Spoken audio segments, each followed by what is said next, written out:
Guys, welcome back to my channel. তোমরা সবাই কেমন আছো আমাকে অবশ্যই কমেন্টসে জানিও। আমিও খুব ভালো আছি, আশা করছি তোমরাও সবাই ভালো আছো। তো আজকে যে রিলেটেড ভিডিও আমি বানাবো সেটা তোমরা থাম্বনেল দেখেই বুঝে গেছো, পিসিওডি বা পিসিওএস রিলেটেড। তো এই রিলেটেড আমি আগেও দুটো ভিডিও বানিয়েছি যে আমি কিভাবে পিসিওডি থেকে মুক্তি পেয়েছিলাম এবং কিভাবে আমি সাকসেসফুলি ন্যাচারালি কনসিভ করেছিলাম। আর আমি আরেকটা আমার ডায়েট প্ল্যান, ডায়েট চার্ট, সেসব ব্যাপারেও একটু মোটামুটি আলোচনা আরেকটা ভিডিওতে করেছি। তোমরা যারা যারা ওই ভিডিওগুলো দেখোনি তারা প্লিজ একবার ওই ভিডিওটা দেখো, আশা করি তোমাদের ভালো লাগবে। যদি কোনো ইনফরমেশন পাও তো সেটা তোমাদেরও কাজে লাগবে, আমারও ভালো লাগবে। আজকে আমরা আলোচনা করব পিসিওডি বা পিসিওএস। এখন তো মানে ভীষণ রকম কমন, কিন্তু তুমি বুঝবে কি করে তোমার পিসিওডি বা পিসিওএস হয়েছে। মোটামুটি দেখো, আমরা আমাদের শরীরে কোনো সমস্যা পাবো তবে গিয়ে আমরা নর্মালি ডাক্তার দেখাই। জেনারেলি আমরা যা সাধারণ মানুষ আছি তারা ওই প্রত্যেক মাসে মাসে গিয়ে ডক্টর চেক আপ খুব কম লোক করি। আর বিশেষ করে অল্প বয়স্ক ছেলেমেয়েরা করে না, একটু এজ হয়ে গেলে তখন হয়তো লোকে ডক্টরের চেক আপে থাকে, বাট রেগুলারলি ডক্টরের চেক আপে বিনা কারণে আমাদের মতন বয়সী ছেলেমেয়েরা সাধারণত থাকে না। তো তাও তুমি ঘরোয়া উপায়ে কিভাবে তুমি বুঝবে যে পিসিওডি বা পিসিওএস হয়েছে? কিছু কিছু খুব বেসিক সিমটমস আছে যেটা দিয়ে তুমি বুঝতে পারবে যে তোমার এই ধরনের কিছু প্রবলেম হয়েছে। তো সেটার মধ্যে 1 নম্বর পয়েন্ট হচ্ছে তোমার পিরিয়ডের প্রবলেম হওয়া। যে কোনো রকমভাবে অ্যাবনর্মালিটি, হেভি পিরিয়ড হতে পারে, কম পিরিয়ড হতে পারে, মিসড পিরিয়ড হতে পারে, আর্লি পিরিয়ড হতে পারে, এনি প্রবলেম, পিরিয়ড ক্র্যাম্পস হতে পারে, any problem related to period যদি তোমার হয়, তাহলে কি তোমাকে বুঝতে হবে যে দেয়ার ইজ এ চান্স, একটা চান্স তোমার রয়েছে যে তোমার এই প্রবলেমটা হলেও হতে পারে। 1 নম্বর পয়েন্ট। 2 নম্বর পয়েন্ট হচ্ছে তুমি দিন দিন তুমি দেখতে পাচ্ছ তোমার ভীষণভাবে ওয়েট গেইন হয়ে যাচ্ছে, আনকন্ট্রোলেবল ওয়েট গেইন, যেটা কিনা তুমি কন্ট্রোল করতে পারছো না সহসা। তুমি হয়তো নিজে বুঝতে পেরেছো যে আমি হয়তো তেল মশলা খাওয়া বেশি হয়ে যাচ্ছে সাপোজ, তো তুমি তেল মশলা কমিয়েছো, বাট তুমি খুব তাড়াতাড়ি সেই রেজাল্টটা দেখতে পাচ্ছ না। মানে ধরো 15 দিন বাদে, 20 দিন বাদে তুমি এই রেজাল্টটা দেখতে পাচ্ছ না, বা 1 মাসের মধ্যে তুমি রেজাল্টটা দেখতে পাচ্ছ না। তুমি দেখতে পাচ্ছ তোমার ওয়েটটা বেড়েই চলেছে, এবং দূর থেকে দেখলে যেটাকে একজন মানুষকে ওবিজ লাগে, যেটা একটা ফোলা ফাপা মানুষ, সেরকম টাইপের একটা ভাব তোমার মধ্যে চলে এসেছে, যেটা কিনা ছোটবেলা থেকে হয়তো তুমি অতটা ছিলে না। মানে এক একজন এক এক রকম বডি টাইপ হয়, বাট তাও ওবিজ ব্যাপারটা প্রত্যেকের মধ্যে আলাদা। মানে পেটের জায়গাটা একটু ফোলা হয়ে যাচ্ছে। ম্যাক্সিমাম ক্ষেত্রে আমাদের কি হয়, পিসিওডি বা পিসিওএস এর ক্ষেত্রে আমাদের পেটের পোর্শনটা একটুখানি বেড়ে যায়, পেটের কোমরের এই জায়গাটা চওড়া হয়ে যায়। তো তুমি যদি দেখো যে তোমার ওই জায়গাটা আগের থেকে তুলনায় অ্যাবনর্মালি একটুখানি বেড়েছে, তো সেই ক্ষেত্রে সতর্ক হওয়া প্রয়োজন। এটা 2 নম্বর পয়েন্ট। 3 নম্বর পয়েন্ট আমি বলবো যে বিভিন্ন রকম হরমোনাল চেঞ্জেস হয়, যার কারণে মেয়েদের মুড সুইং হয়। সেটা কিছু কিছু মুড সুইং খুব বেসিক হয়, কারণ মেয়েদের প্রত্যেক মাসেই আমরা জানি যে মেনস্ট্রুয়াল সাইকেল হয় বলে হরমোনাল চেঞ্জেস হয়, and that is normal. But একটা এক্সেসিভ ওয়েতে তোমার মুড সুইং হচ্ছে, যেটা কিনা তুমি নিজে বুঝতে পারছো, যেটা কিনা মন থেকে ইচ্ছে করে বাড়িয়ে মুড সুইং নয়, বাট তুমি বুঝতে পারছো যে বিনা কারণে তোমার মুড সুইং হচ্ছে, বিনা কারণে তুমি রেগে যাচ্ছ, বিনা কারণে তোমার মুড অফ থাকছে।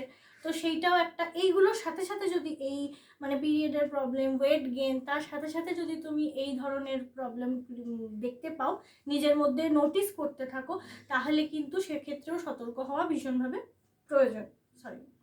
তো এটা একটা পয়েন্ট। আরেকটা পয়েন্ট আমি বলবো যে বিভিন্ন রকমভাবে আনওয়ান্টেড হেয়ার বেড়ে যাওয়া, হেয়ার গ্রোথ হওয়া বলতে মুখের পোর্শনে ধরো হেয়ার হওয়া এক্সেসিভ, এইখানে হেয়ার হওয়া ভীষণ নর্মাল, ফেশিয়াল হেয়ার ভীষণভাবে নর্মাল, কিন্তু ফেশিয়াল হেয়ারের এক্সেসিভ বেড়ে যাওয়াটা নর্মাল নয়। এটা নর্মাল নয়। মানে মেয়েদের ফেসে কিন্তু মোটা হেয়ার গ্রোথ হয় না, এটা ছেলেদের হয়। সেইটা যদি তুমি তোমার দেখতে পাচ্ছ এরকম দুটো সাইডে তোমার কোনোভাবে একটু মোটা মোটা মনে হচ্ছে যেন হেয়ার গ্রোথ হচ্ছে, এই সাইডটা তোমার পুরো ভরে গিয়েছে, আমার হয়েছিল, আমার এখনও হয়তো ভালো করে নোটিস করলে দেখতে পাবে একটুখানি আছে, কারণ পিসিওডি পিসিওএস আমি আরেকবার বলছি কখনো সারা জীবনের মতন চলে যায় না, যে জ্বর হয়েছে জ্বরটা ছেড়ে গেল এইবারের মতন, এরকম হয় না। ওটা ওই কন্ডিশনটা, ওটা একটা হেলথ কন্ডিশন, ওটা সর্বসময় সারা জীবন আমৃত্যুকাল অবধি তোমার সঙ্গে থাকবে। ওটা শুধু কন্ট্রোলে রাখতে হয় যাদের আছে। তো সেই জন্য আমার এখনো হয়তো তোমরা দেখতে পাবে কিছুটা আছে, বাট এইখানটায় আমার হয়েছিল। হ্যাঁ, আমার এখানে হয়নি, আমার এইখানটা হয়েছিল। এইখানগুলোতে তোমাদের বিভিন্ন হেয়ার হওয়া, গলায় এই সাইডে হেয়ার হওয়া, এরকম জায়গায়। তো এই জিনিসগুলো যদি তোমরা নোটিস করো, এই অ্যালং সাইড যদি এই ধরনের ধরো প্রবলেম থাকছে, পিরিয়ডের প্রবলেম হচ্ছে, পেন হচ্ছে, বিভিন্ন রকমের প্রবলেম হচ্ছে, তো সেই ধরনের প্রবলেমকে কিন্তু ইগনোর করা উচিত হবে না। আরেকটা জিনিস আমি বলি, যে অনেকেই না, এটা আমাদের ছোটবেলা থেকে চলে আসছে, অনেকেই বলে যে পিরিয়ডের যে পেন হয় সেটা নাকি জেনেটিক। আমি নিজে পর্যন্ত এটা শুনেছি যে আমার মা মাসির হয়েছে, আমার দিদার হয়েছে, আমার ঠাকুমার হয়েছে, সেই হিসেবে আমার হচ্ছে। বাট আমি তাও বলবো এক্সেসিভ পেন হওয়া, হালকা পেন, হালকা ক্র্যাম্পস, হালকা পেট মোচড় দেওয়া ইজ নর্মাল। বাট যদি এক্সেসিভ ক্র্যাম্পস হয়, আমার যেরকম ক্র্যাম্পস হতো, আমার দাঁতে দাঁত লেগে যেত, আমার প্রচুর প্রবলেম হতো, সেইগুলো কিন্তু নর্মাল নয়, সেইগুলো ইমিডিয়েট মেডিকেল অ্যাটেনশন দরকার সেগুলো। তো এই সমস্ত কিছু দিয়ে তুমি মোটামুটি একটা আন্দাজ করতে পারবে যে তোমার। আরেকটা জিনিস, একটা বড় ব্যাপার, সেটা হচ্ছে মাথার চুল পড়ে যাওয়া। চুল পড়ে যাওয়া কিন্তু তোমার বেড়ে যাবে আস্তে আস্তে। তো তোমার যদি দেখতে থাকো যে বিভিন্ন রকম চুল ঝরে যাচ্ছে, তো পেঁয়াজের রস মাথায় দেওয়ার আগে একবার ডক্টরের কাছে গিয়ে নিজের ব্লাডটা দিয়ে টেস্ট করিয়ে আসো, আর ব্লাড টেস্ট করিয়ে আসো, আর তার সাথে একটা ইউএসজি করিয়ে আসো, তারপর গিয়ে বাড়ি এসে পেঁয়াজের রসটা মাথায় মেখো। তো আমি এটাই বলবো, কারণ আমাদের হেলদি হওয়াটা সব থেকে বেশি মানে দরকার। সুন্দরী হওয়াটা পরে আসছে, আগে হেলদি যদি তুমি হও, সুন্দর তোমাকে অবভিয়াসলি পরে অটোমেটিক্যালি লাগবে। তো এইটা আমি তোমাদেরকে অবশ্যই বলবো। তো এই সমস্ত যে সিমটমসগুলো আমি তোমাদেরকে বললাম, সেই সমস্ত সিমটমস যদি তোমরা দেখতে পাও, তো ঘরে বসে থেকো না যে হ্যাঁ চলো হতে পারে যে আমার হয়তো পিসিওডি হয়েছে বলে আমি বসে থাকলাম, তো নিজের মতো নিজের ডায়েট চার্ট ফলো করলাম, শুধু সেটা করলে হবে না। একবার অবশ্য করে একজন ভালো গাইনোকোলজিস্ট তোমার এরিয়াতে যে আছে, যিনি আছেন, তার খোঁজ নাও, তার সাথে একদিন অ্যাপয়েন্টমেন্ট বুক করো, তার সাথে একদিনকে তাকে বলো যে আমার এই প্রবলেম হচ্ছে, আপনি আমাকে এই ধরনের টেস্ট দিতে পারেন।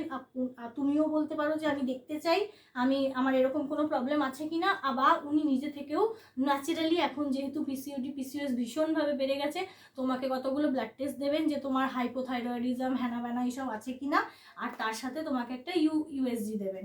তো এই সমস্তগুলো অবশ্য করে নাও। তারপর ডক্টর যে কি বলছেন সেটা শোনো। তোমরা আমার আগের ভিডিওতে অনেকেই কমেন্ট করেছো যে দিদি এই ওষুধটা করব, এই ওষুধটা এইটা করব, এইটা ওইভাবে খাবো। দেখো, আমি কোনো ডক্টর নই, আমি শুধু আমার নিজের পার্সোনাল এক্সপিরিয়েন্সটা শেয়ার করছি যে তোমাদের সাথে, যে দেখো এরকম সিচুয়েশন হওয়াটা ভীষণ নর্মাল। তোমরা কেউ কোনোদিনও ভেঙে পড়ো না যে বাবা আমার পিসিওডি হয়ে গেছে, আমার পিসিওএস হয়ে গেছে, এতে স্ট্রেস নিয়ে নিলে, সেরকম কোনো ব্যাপার করো না। ওটা খুব চাপ, একদম এখন হয়ে গেছে জ্বর সর্দি কাশির মতন বেসিক জিনিস হয়ে গেছে ওটা। তো ওটাকে একদম হালকাভাবেও নিও না, কিন্তু আবার খুব একদম প্রেশার নিয়ে তুমি শরীর খারাপ করে দিলে ওইটা করে, বা ওটা নিয়েই স্ট্রেস নিয়ে যাচ্ছ, সেটাও করো না। সেই হিসেবে তুমি ওটা যদি তোমার ওই হেলথ কন্ডিশনটা থেকে থাকে, সেটাকে আইডেন্টিফাই করো বিভিন্ন টেস্টের মাধ্যমে, ইউএসজির মাধ্যমে ডক্টরের কাছে গিয়ে। তারপর ওটার ঘরোয়া বিভিন্ন উপায় রয়েছে, প্লাস ডক্টরের সাজেস্ট করা কিছু মেডিসিন থাকে। তোমার আরেকটা জিনিস বলে দিই, পিসিওডি বা পিসিওএস এর কোনো এক্স্যাক্ট মেডিসিন হয় না।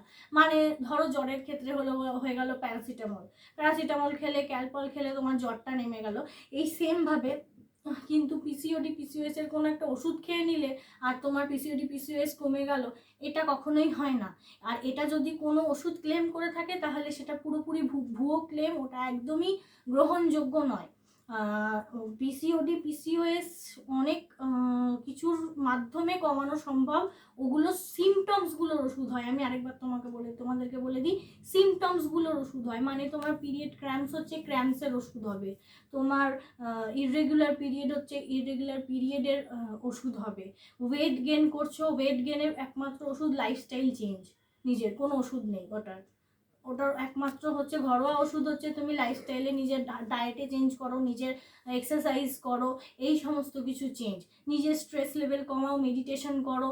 এইগুলো হচ্ছে টোটাল মিলে যদি সমস্ত কিছু তুমি একসাথে বেশ কিছুদিন কন্টিনিউ করো, তুমি নিজের মধ্যে নিজে চেঞ্জ খুঁজে পাবে, নিজে বুঝতে পারবে যে তোমার যে সিমটমসগুলো হচ্ছিল, যে এই যে ক্র্যাম্পস হচ্ছিল, ইররেগুলার হচ্ছিল বা যাই হোক না কেন, সেই জিনিসগুলো আস্তে আস্তে নর্মালে আসছে। এবার সেই জিনিসগুলো আস্তে আস্তে নর্মালে আসছে। তোমার ওয়েট গেন হচ্ছিল, ওয়েট গেন হওয়াটা প্রথমে বন্ধ হলো, তারপর আস্তে আস্তে ওয়েটটা লস করতে শুরু করলে, নর্মাল ওয়েটে এলে, তোমার হাইট ওয়াইজ যে ওয়েট, সেটা ডক্টরের কাছে গেলেই তুমি বুঝতে পেরে যাবে। ডক্টর হয় নিজে বলে দেবে, নাহলে তুমি ডক্টরের ওখানে মাপার যন্ত্র আছে, ওটা দেখে মেপে নেবে। তো ওখান থেকেই তুমি বুঝতে পেরে যাবে। আর গুগল করে নেবে যে তোমার এত হাইট, তো তোমার বেসিক এত বয়স, এত হাইট, তো তোমার নর্মাল যেটা ওয়েট সেটা কি থাকার, বা ডক্টরকেও জিজ্ঞেস করতে পারো, কোনো ব্যাপার নয়। তো সেই সমস্ত কিছু জেনে নিলে তুমি ওয়েটটা কন্ট্রোলে করলে, তুমি স্ট্রেস লেভেল কন্ট্রোলে আনলে, তুমি যেহেতু হেলদি লাইফস্টাইল লিড করলে, প্লাস কিছু সাপ্লিমেন্টস ডক্টর যা দিলেন সেগুলো গ্রহণ করলে, তুমি তোমার পিরিয়ডের ইররেগুলারিটি কমালে, তো সিমটমস তোমার কমছে। তার সাথে সাথে সাথে সাথে একসাথেই কমবে হচ্ছে তোমার পিসিওডি পিসিওএস নর্মালে আসবে। এইভাবেই একমাত্র পিসিওডি বা পিসিওএসকে নর্মালে কন্ট্রোলে আনা সম্ভব। এখনো পর্যন্ত পিসিওডি বা পিসিওএসের কোনো এক্স্যাক্ট কারণ নেই, যেহেতু কোনো একটা কারণ হয় না, সেই কারণে কোনো ওষুধও নেই ওটার, যে এই কারণটার জন্যে আমার হচ্ছে পিসিওডি পিসিওএস, শুধুমাত্র এই কারণে হচ্ছে। কেউ মোটা হচ্ছে, ধরো কেউ মাংস খাচ্ছে সাপোজ, সেই জন্য মোটা হচ্ছে, তো চলো মাংস যাতে ভালোভাবে ডাইজেস্ট হয়ে যায় সেটার একটা ওষুধ দিয়ে দিলাম। এরকমভাবে পিসিওডি পিসিওএস কিওর করা সম্ভব নয়। আর আমি আমার এরকমভাবে পিসিওডি নিয়ে আরও ভিডিও বানাতে থাকবো।